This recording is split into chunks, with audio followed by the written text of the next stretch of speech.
喺維港口腔，每一封感謝信背後都係一個暖心嘅故事。今日等我哋一齊翻開呢啲信，聽下顧客同醫生之間嘅真誠對話。俾我哋一齊嚟了解本次感謝信背後嘅醫生鄭麗麗醫生。畢業於名校中山大學，擁有10幾年臨床經驗。佢手法純熟細膩，待人耐心體貼，始終秉持住醫者仁心嘅信念，讓每個療程都變得安心舒適。因為佢深信每一隻牙齒嘅背後都連住一粒需要被溫柔善待嘅心。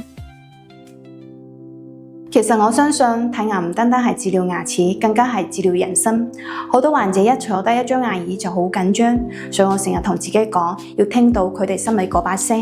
一個牙背後可能係一個怕痛嘅小朋友，一個擔心影響外觀嘅後生仔，或者想安心食飯嘅長輩。我嘅責任就係用專業同耐心，讓大家接受微暢舒適嘅牙科治療，喺維港安心睇牙。